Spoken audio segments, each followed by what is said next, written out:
There's this one skill that quietly behind the scenes shapes almost every part of our lives. It's the ability to delay gratification. And it might sound kind of simple, but really mastering it can be the one thing that separates you from achieving your biggest goals or just getting stuck in that cycle of short-term temptation. I mean, come on, we have all felt this exact struggle, right? That magnetic pull of the couch and one more episode of that show versus that little voice in your head saying, hey, future you will be so much happier if you get that project done. But here's the thing. This isn't some personal failing. It's a totally universal human experience, a battle we all fight pretty much every single day. So here's what we're going to do in this explainer. We are going to break this all down. We'll kick things off with a super clear definition. Then we'll revisit that famous marshmallow test. And trust me, there's a twist you might not know. We'll get into the brain science that makes waiting so hard. And then, the most important part, we'll get into real, concrete strategies for success and the incredible payoffs that come with getting a handle on this skill. All right, let's start with the absolute fundamentals. At its very core, delayed gratification is basically a conflict, right? It's a battle between two different versions of you, the one who wants pleasure right this second and the one who has big, awesome plans for the future. The textbook definition is pretty simple, but man, it is powerful. It's all about the choice to put up with a little bit of discomfort or temptation in the short term so you can get something way better down the line. Think about studying for a big exam instead of going out with friends, or saving up for a down payment instead of splurging on a new car. And this really shows you the two paths we're constantly choosing between. On one side, you've got that instant hit of pleasure. It's impulsive, it's easy, but it's often followed by a little bit of regret. On the other side, you've got the harder path, the one that takes some real mental control. But that's the one that leads to lasting achievement and genuine fulfillment. Psychologists actually have a name for this. They call it the hot/cool system. Your hot system is that emotional, impulsive part of you that's just screaming, eat the cookie now. But your cool system, that's the calm, rational, planning part of your brain that says, hey, wait a minute, we have long-term health goals here. So the whole skill of delayed gratification is really just learning how to let your cool system take the driver's seat. Okay, so you absolutely cannot talk about this topic without mentioning the most famous experiment in the entire field. But, as we're about to see, this story that we all think we know, well, it's only half the picture.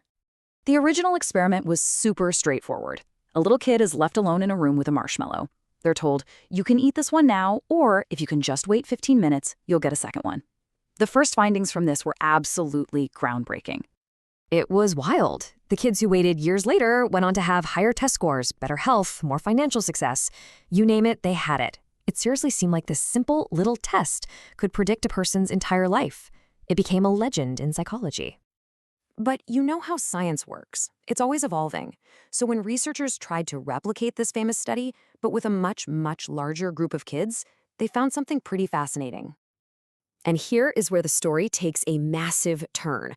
When the test was done again, with bigger, more diverse groups of children, that amazing link between waiting for the marshmallow and later success was cut in half. And once researchers controlled for things like family income and cognitive ability, the effect, well, it pretty much vanished. So what was really going on? Turns out it's not just about raw willpower. Researchers found that a kid's environment and their level of trust were huge factors. Think about it. If a child grew up in a home where promises were often broken, eating the one marshmallow you know is right in front of you is the most logical choice you can make. Waiting wasn't a failure of self-control. It was an incredibly smart adaptation to an unreliable world. And this brings us to a really critical insight. Our struggle with waiting, it's not a character flaw. It's not a moral failing. It's actually a predictable bug in our mental software. And behavioral economics has a perfect explanation for it. It's got a fancy name, hyperbolic discounting, but the idea is really simple. Your brain has this built-in tendency to dramatically, almost exponentially devalue rewards the further they're in the future. A reward you can have today feels real, it feels exciting. But a reward a year from now? To your brain, it might as well be imaginary. Okay, here's exactly how this plays out in real life.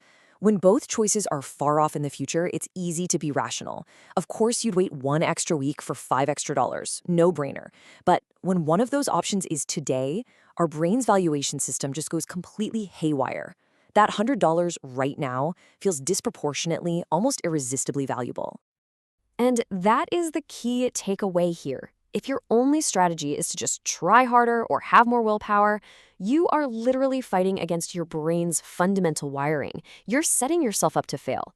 Your brain is practically designed to be hijacked by the promise of an immediate reward. So if just gritting your teeth and using willpower isn't the answer, what is? Well, the solution is to stop trying to overpower your brain and instead start designing a system that works with its biases.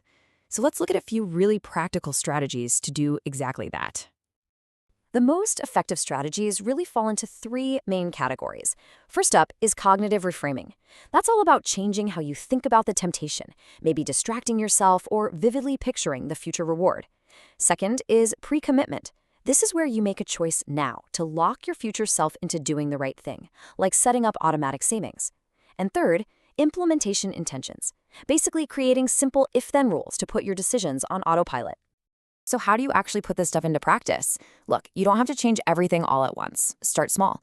In week 1, just automate one financial rule. Week 2, maybe try temptation bundling. That's when you pair something you love, like a podcast, with a habit you want to build, like going for a walk. By week 4, you've slowly built this multi-layered system that just makes the right choices so much easier. Okay, so why go through all this trouble? Because the research is absolutely crystal clear. Building this skill pays you back with massive dividends in every single area of your life. I mean, the scope of the benefits is just staggering. It isn't about one thing. A higher ability to delay gratification is linked to better grades, stronger careers, much better financial health, and even more satisfying relationships, because you learn to respond thoughtfully instead of just reacting on impulse. I absolutely love this quote because it completely reframes the whole concept. This isn't about punishing yourself or living some joyless life of constant denial. Not at all. It's about being smart. It's about strategically timing your rewards to maximize your long-term happiness and success. So let's end with this. The next time you find yourself choosing Netflix over your project, don't beat yourself up about having weak willpower. Instead, ask a much better question. What system can I design to make the right choice the easy choice next time? Because that right there is the true secret to mastering delayed gratification.